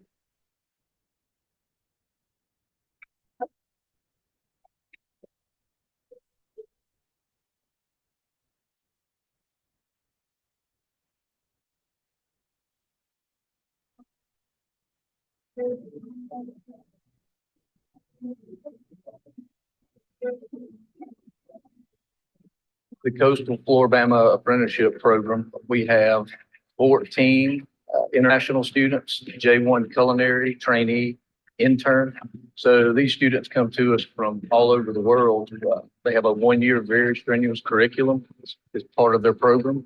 but what they're getting here will be invaluable for whenever they go back to their home countries to be the best versions of themselves that they can be every single day. And, you know, that's important because we want these students to be ambassadors for us all over the world. And then with our US-based culinary students, right now, we've got 41 students that are kind of trying out level one. We'll take the most driven of them and put them into a certified fundamentals program. And then from there, they go into the certified sous chef program, all done through the Alabama Office of Apprenticeships, U.S. Department of Labor's apprenticeship program, American Culinary Federation apprenticeship program, and then all the partnerships that we have. These kids are coming in and getting a chance to really change their lives, to get out of jobs and into careers in a very short career path, start to finish. They can be certified through the American Culinary Federation as certified sous chefs within a 2.5-year program. So those are just some things that really make the Coastal Florida apprenticeship program very unique.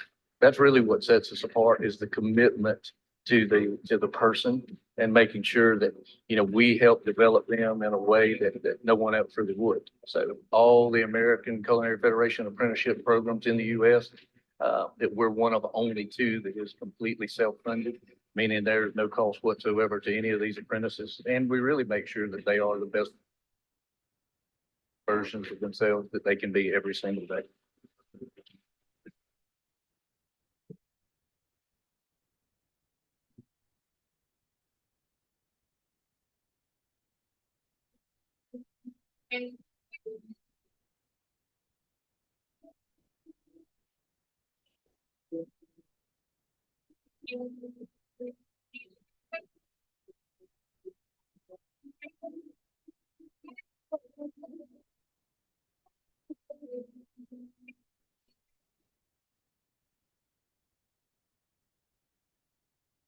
That's one of the sponsors you could be working with if you decide to apply for one of these positions at the J-1 program. And I'm gonna go ahead and answer any questions that you might have. It's 8 to 12 weeks. Yes, that's right.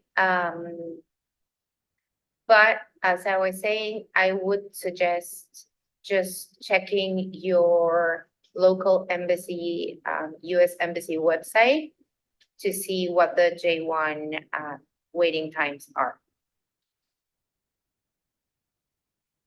No, it cannot be extended. You usually have to go back to your home country and work for another 2 years before you can apply to another J-1, unless you have an exemption marked on your J-1 visa.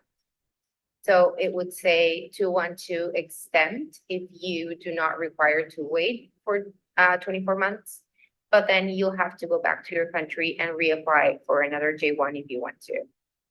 And that would not, it will not lead you to a green card or a permanent resident. Hi, Rizwan, how are you? Everyone that is currently enrolled in a culinary or hospitality program can apply. Someone that has recently graduated from culinary or hospitality can apply. And also, if there's someone that doesn't have a culinary certificate, they also can apply if they have between 5 and 10 years of working experience in the field. You don't need to have a certificate if you have between 5 and 10 years of working experience. You cannot apply to J-1 if you are in the process of EB3. Something that the US government looks into is, you know, like making sure the person that applies doesn't have the extension to remain in the country after the 12 months. So if you are currently in an permanent visa process, you won't be eligible to apply. You can stay 1 month prior to embassy website. So if you Google J-1 visa processing times, US Embassy, you should be able to access all the waiting times for different cities.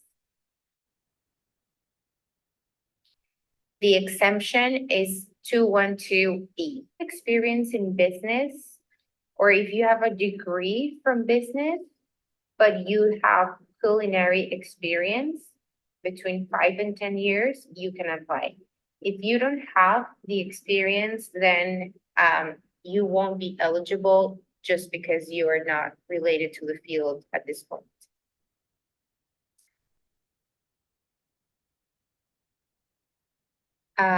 Bruce, unfortunately, you cannot stay with the J-1.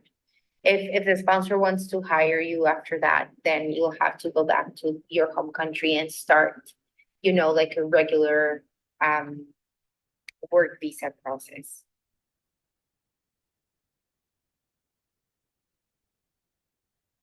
We don't have anything for teaching positions right now. There is no age requirements. However, taking into consideration that these are intern and trainee positions, we usually see younger people apply. But there is no limit. I mean, if someone has started their experience later, they can apply as long as they meet the eligibility requirements. If you want to transfer from J-1 to F-1, that's something you're going to have to do, on your own when you go back to your home country. We don't really do that. Yes, it is a 1-year paid internship program.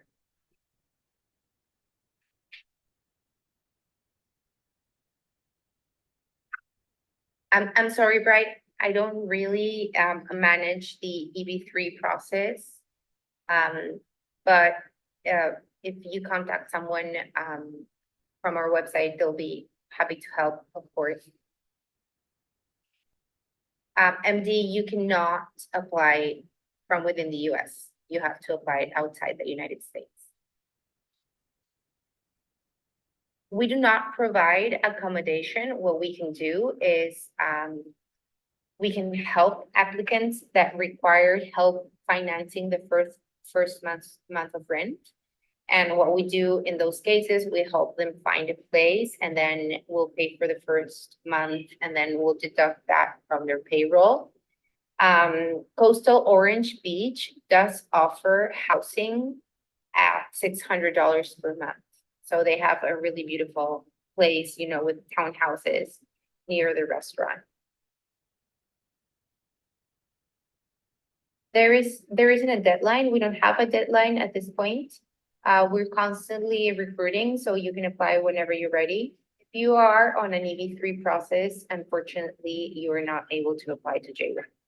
We don't have a deadline. And as I was saying, the process should take around 8 to 12 weeks to be completed.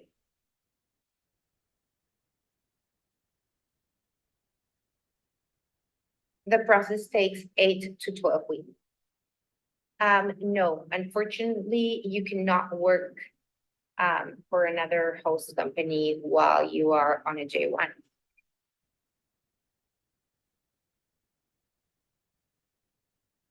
No, MD, you cannot transfer from within the United States.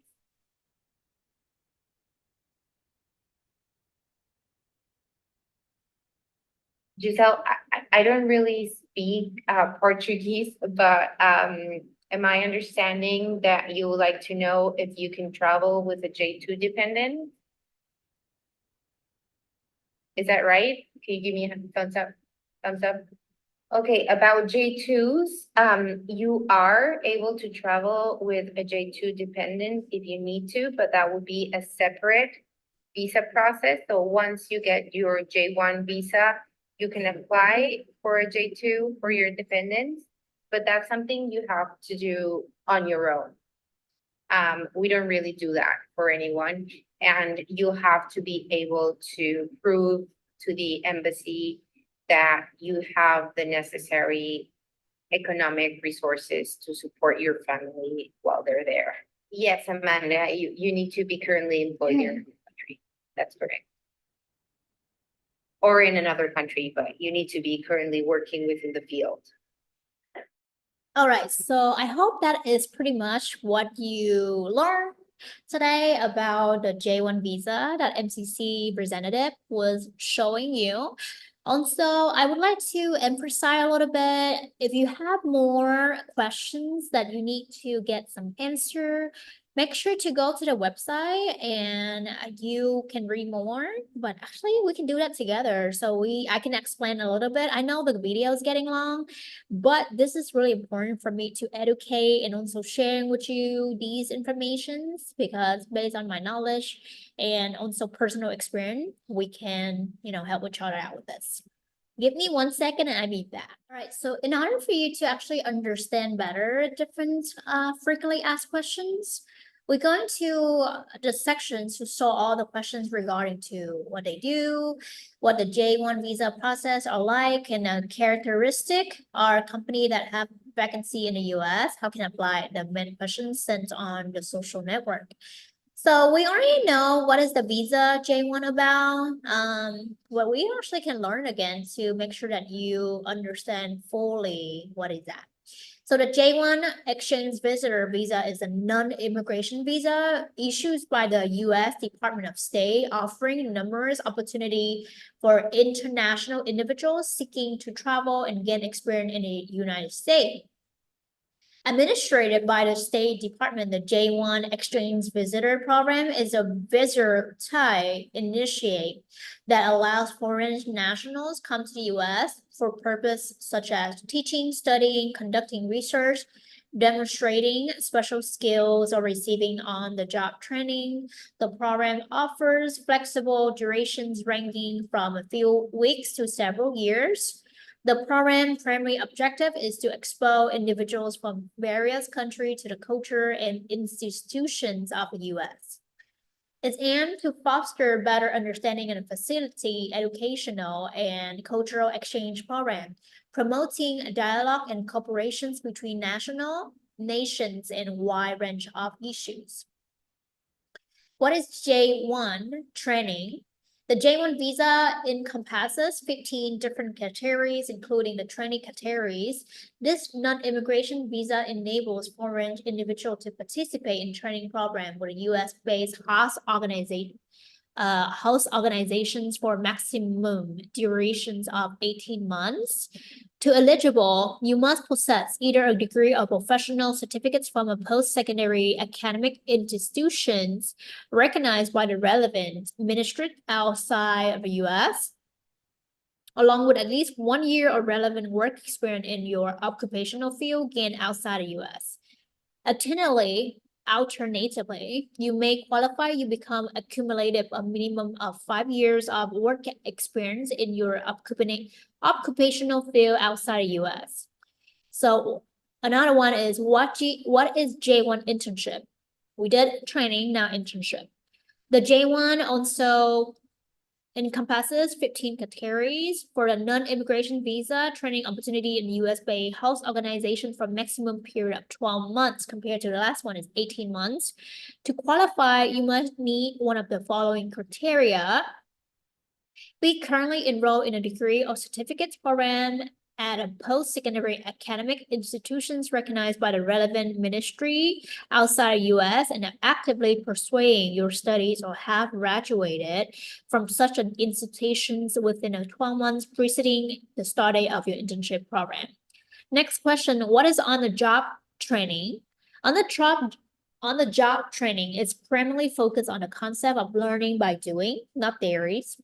It's essential to distinguish on-the-job training from the traditional apprenticeships model practiced in many countries. Unlike apprenticeships, on-the-job training take less structured approach to developing job skill and knowledge, placing responsibility of learning on individual. Understanding these distinctions is crucial for international participants as it's required to become an active and equal partners in the learning process. It is helpful to view the host organizations and providing the classroom through a written training plan and the necessary tool to learn about specific activity or industry. However, it is participants' responsibility to take the initiative, be proactive learner. Can you change to status to J1? So whatever your status right now, the question is, can you change to this visa? The J1 visa is classified as a non-immigration visa, which necessitates applicants to demonstrate strong connection to their home country. If an applicant is recently in the US, MCC require them to return to their home country. So if you're here for any certain visa and you want to apply for this, you gotta return your home country in order to do that. During this period, the applicant is advised to engage in work or attend classes that are relevant to the proposed training. It is important to emphasize that MCC will not provide any documents to individuals who are currently residing in the United States. To apply for a J1 visa, applicants must leave the country and initiate applicant process for their home country. Does host pay me overtime?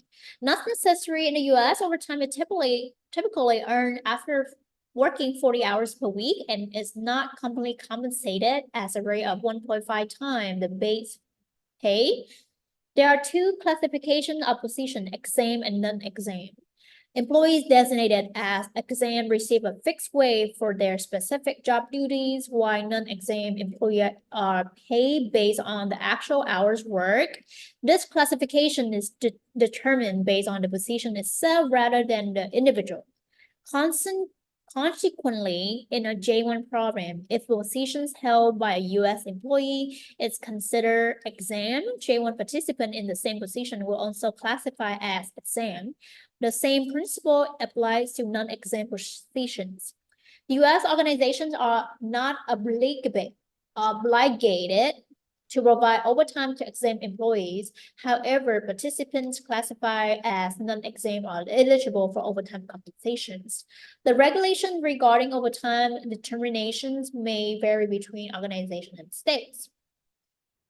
Can they pay me bonus? Yes, there are no regulations that prohibited participants from earning a bonus through their program. Pay vacation or sick leave. So basically, when you actually, travel or take vacation, would they pay for you? Or if you get sick during your working time, would you get paid? The answer is no. Under US law, there's no legal requirements for US organizations to provide paid leave, including vacation and sick time to the employees, because you are not citizen here. So those privilege not applicable to overseas people come here to go to work in the US.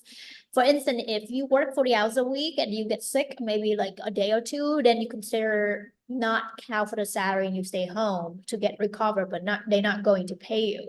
But if you are, it's like a long-term or official employee at a certain company in the US, technically if you get sick, they have a certain amount or maybe like time or for the employee to take off and still get paid. Depends on the job positions and also their title and compensation and benefits.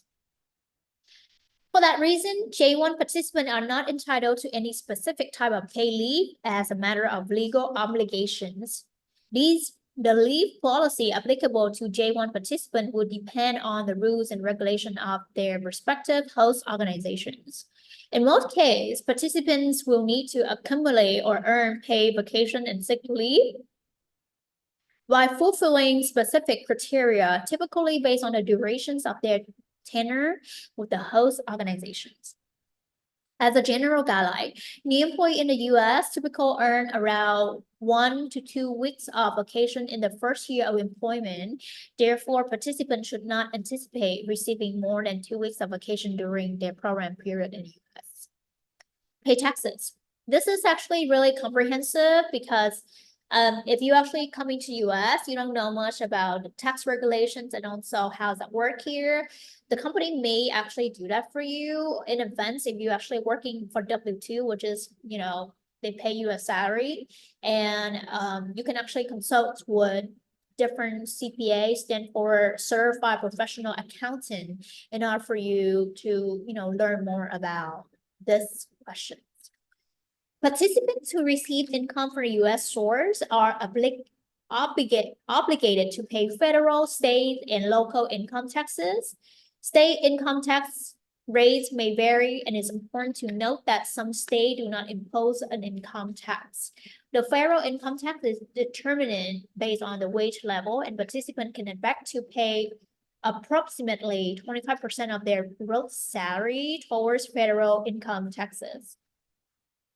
The organizations will ultimately deduct federal and state income tax from participant paycheck, which is they already deduct the tax. You don't have to do anything because you are considered W-2, like I said, go to work as an employee. It's different a little bit compared to 1099, which is in the US, is stay for self-employed when they work for themselves and they have to file tax for themselves. You actually can read more on the IRS website in order to understand about the work classifications for this. And also, the organizations will, however, participants are not required to pay a Social Security and Medicare taxes, FICA, or Federal Unemployment Tax, FUTA, as they are not eligible for these benefits. In general, all J-1 visa holders are considered non-resident for tax purposes because you just come here for work for 1 year, you're not considered resident. So participants are required to file both a federal income tax return and, if applicable, a state income tax return depending on the presence of state income tax. These tax returns must be filed by April 15 of each year in which participants earn income in the US. And for instance, if the program spanned from July 3rd, 2022 to July 2nd, 2023, participants will need to file a tax return for 2 years.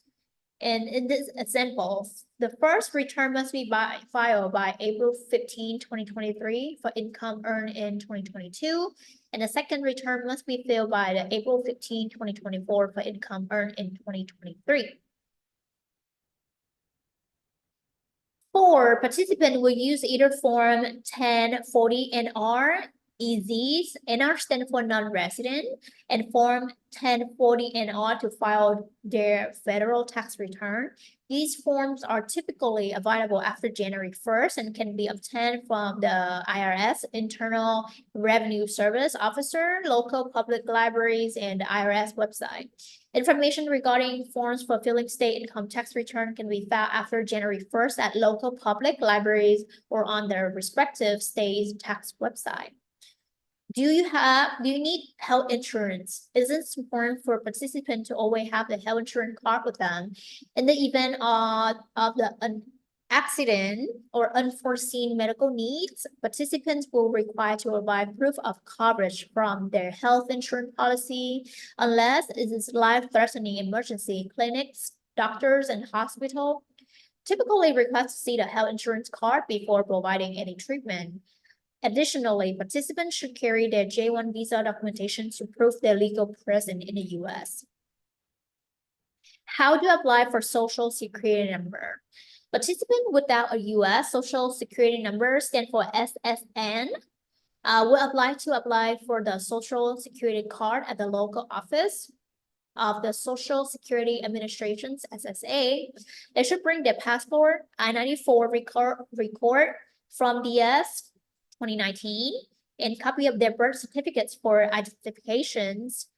The application process may take about 1 hour, and the participant should expect a wait in the line. The SSA will make a copy of the necessary documents and return the origins note. The customer service agent will verify the participants' arrived information through the saved database issues in the receipt. The Social Security card will be delivered within 2 or 4 weeks. If there are delays in record updates, participants will receive a receipt, and the SSA will initiate a formal inquiry, which can take 4 to 6 weeks. Participants can add it to their host employer payroll using the temporary dumping number until they obtain their social security number. It is important for participants to provide an actual social security number to their host employer as soon as they receive it. So this is my personal sharing with you, because when I applied for social security number, when I applied for a job at the Chamber of Commerce with the India, technically when I went there, it's the same process that you have to wait in line, but then you provide them the paperwork that they requested, and then you have to wait for a 2 or 4 weeks that as I mentioned. But sometimes when you need to start a job right away, you need that number for them to actually fill out and everything for you. You, before leaving the table or the office, you should ask whoever actually there in the office or the officer, you ask them kindly, hey, can I actually have the number? They actually will read it to you, but make sure you gotta ask them, because if you don't ask, they're not gonna say anything. And this is the bonus if you're actually watching this until this point. And you have to write down in your phone or the paper, and then you bring that number, give it to your employer, even though you don't have the actual card, but that number is still will be your card. They don't have to wait until whatsoever. They will have that number right away after processing your documents. Do you need a social security number?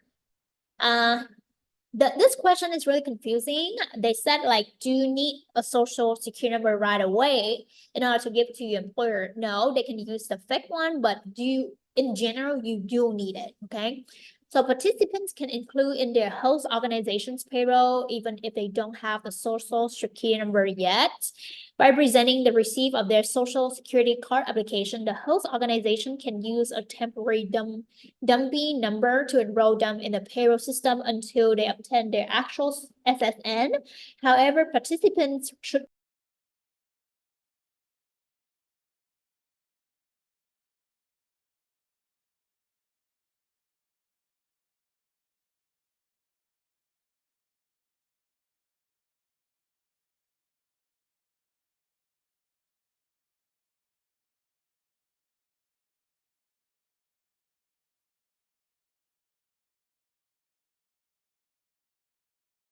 All right, so continuing on the questions, can you change the location of training? No. So just think about this. Your sponsor getting you to the US to work for them, and you want to change the employer and the locations? That's not fair for them, okay? Because they is the one to hire you, so you need to stick with them. So the answer that they answer here is no. And also the form of DS 2019 provide information about participants' designated training location. As participants enter US for specific on the job training at a specific location, it is not possible to change the training location.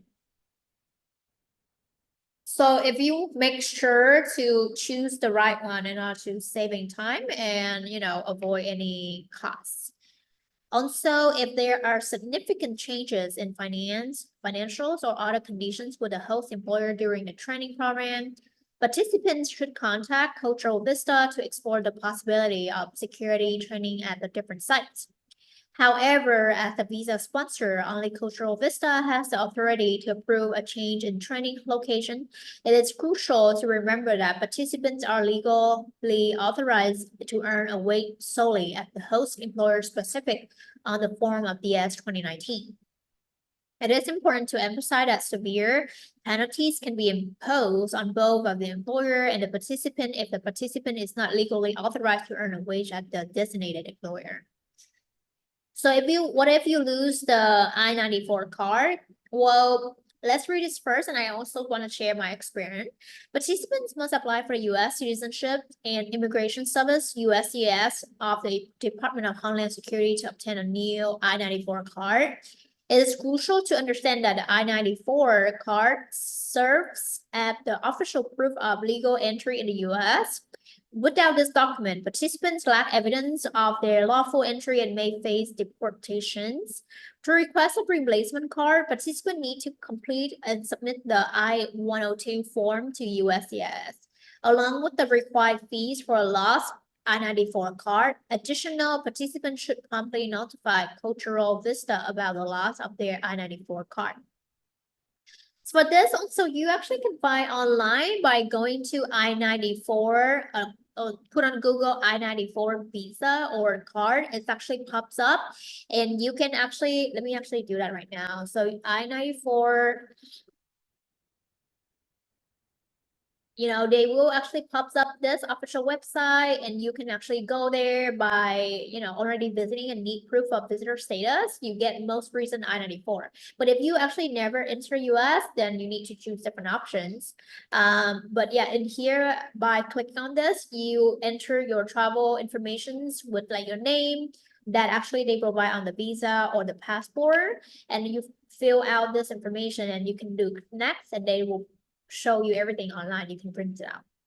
What if you lose passport? This is actually really difficult, but I mentioned with the people from Vietnam, as long as you can find a US embassy of your country in the US, you actually can reach out to them and renew or request a new passport, but try to not carry your passport while you here in the US. You can print it out, and you can leave it at home in a safety area and print a copy and carry with you, so you're not lost it. And also try to actually apply for an ID card or a driver license if you just decided to stay and drive in the US for that year. Then you don't have to carry a passport with you.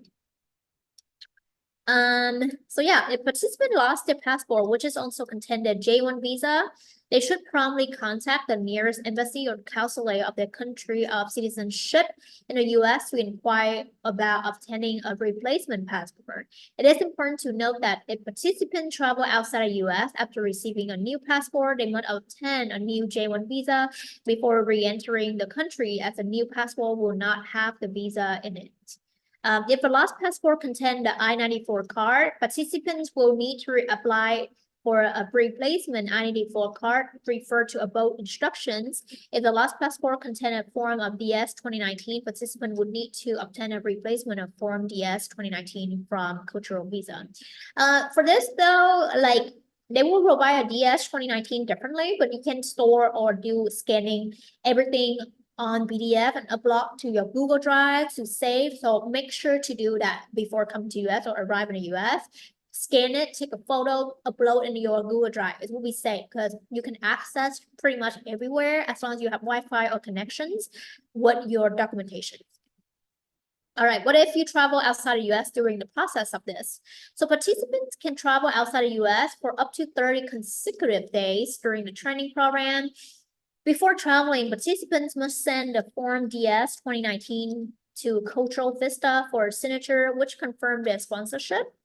The signature is valid for 1 year and help facilitate their return without questioning at the border. To re-enter the United States, participants need a valid mutable entry visa in the passport. If they have a single entry visa for an expired visa, they should contact Cultural Vista in advance for necessary documentations. When traveling to Canada or Mexico for less than 30 days, participants who have an I-94 card do not need to surrender it at a border. They can keep the card and show it to border official upon their return. Participants should ensure they meet the visa requirements for entering Canada or Mexico, as the J-1 visa is only valid for the US. While US citizens may not require a visa for travel to Canada or Mexico, participants from the other countries should check their home country visa requirement from these destinations. Travel validation signature are not needed for travel to Canada or Mexico. So yeah, it depends on your passport holder. Some countries have a strong passport, so they can travel anywhere without asking a new visa. But it's like my country, especially Vietnam, it's really weak visa or passport. It's a passport, so it's really complicated to travel anywhere, even like in Asia, especially when we go to Japan, we need to ask for like visa before actually travel there, Change home address. So for this, it is imperative that Cultural Vista maintain an accurate current home address for all participants in the United States. Participants must notify Cultural Vista of any address changes within 10 business days or risk losing their visa status. So if you move to a new apartment or you relocate to live with your friends, you gotta update it, because they need to know exactly where you live. How long you can stay in the US after the program. Individuals are permitted by the Department of Homeland Security, DHS, to stay in the United States for up to 30 days after the end date specified on your DS 2019 certificate of eligibility. It is crucial to adhere to these regulations. If a participant's training program concludes before DS 2019 end date, they should contact Cultural Vista. It is important to know that exceeding the authorized stay, even by 1 day, can result in severe penalties and hinder future visit to the US. Can participants stay at the tourist?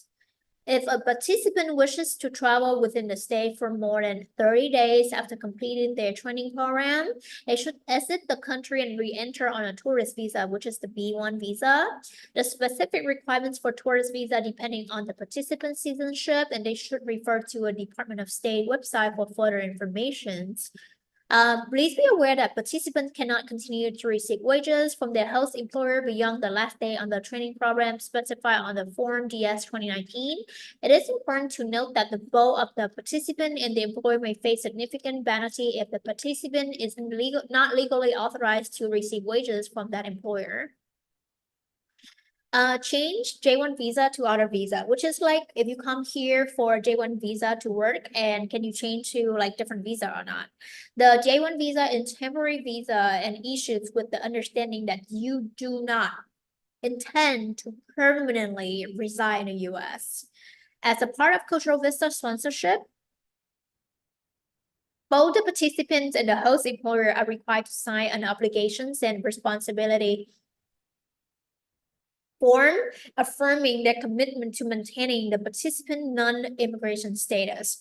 Schools that require frequently seek H-1B or other visa status for their teachers may face limitation in their ability to collaborate with Cultural Vista in the future.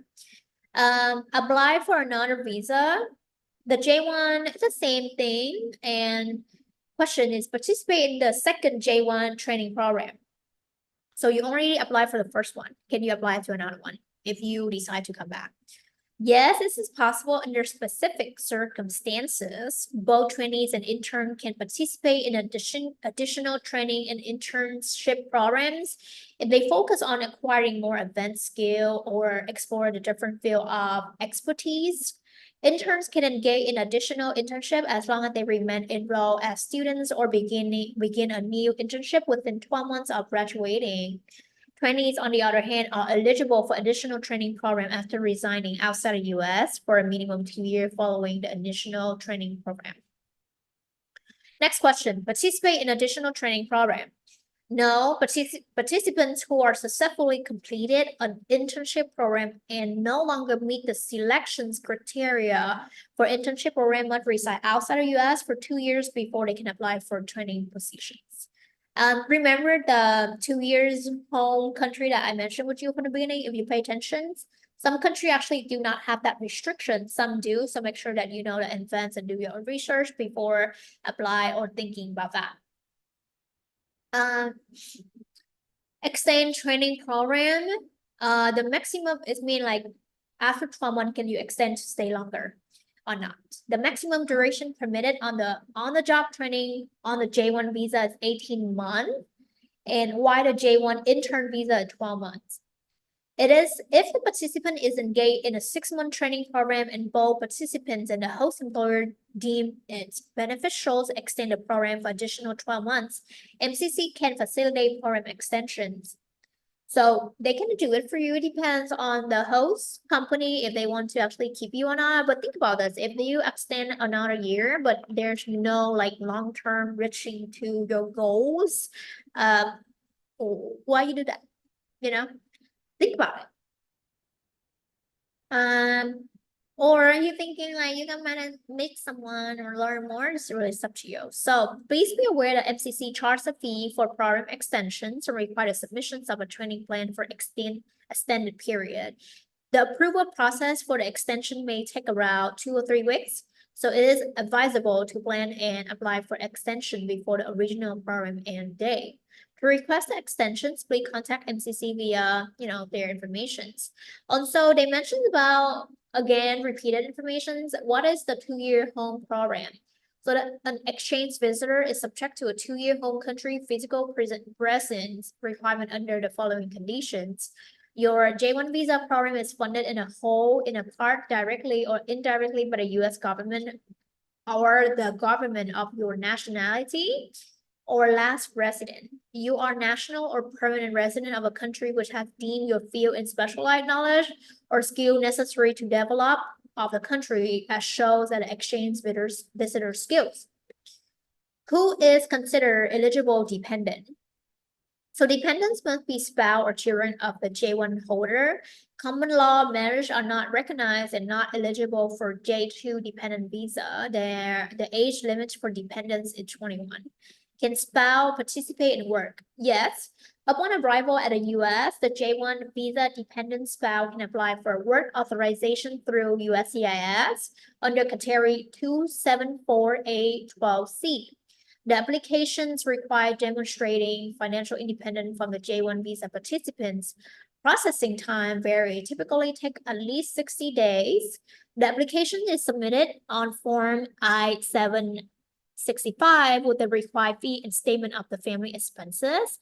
If approved, work authorization is valid until the J-1 holder authorized stay ends. J-2 dependents are subject to Social Security, federal employment, and income taxes. MCC is not involved in the J-1 dependent spouse work authorization application. So they will take care for your main application, but whoever wants to go with you, they need to do that. You need to do that separately for them, or they have to do it by themselves. So that's all the information I would like to share with you guys today. And I hope that you guys learn a lot. And I know that it's been a long time. I'm really getting tired already. I've been recording this video for almost like 7 hours now to even edit and then do a video. And I hope that you learned tons of good information from this video. And hopefully that you can actually think about, consider coming to the future to work for this J-1 visa if you would like to improve your knowledge about hospitality and culinary field. And also make sure to check out different playlists on my channel to learn more about the EB3 visa. And at the same time, if you think this is for you for this visa, I'm like, I just want to stay in the US for 1 year and work and go back to my home country or whatever reason you choose, click the link below and schedule, reach out to them and also apply to see if you qualify or not for this program. And thank you so much for your time and watching this, and make sure to like, comment, or share to your friends who have interest in this J-1 visa program. Have a good one.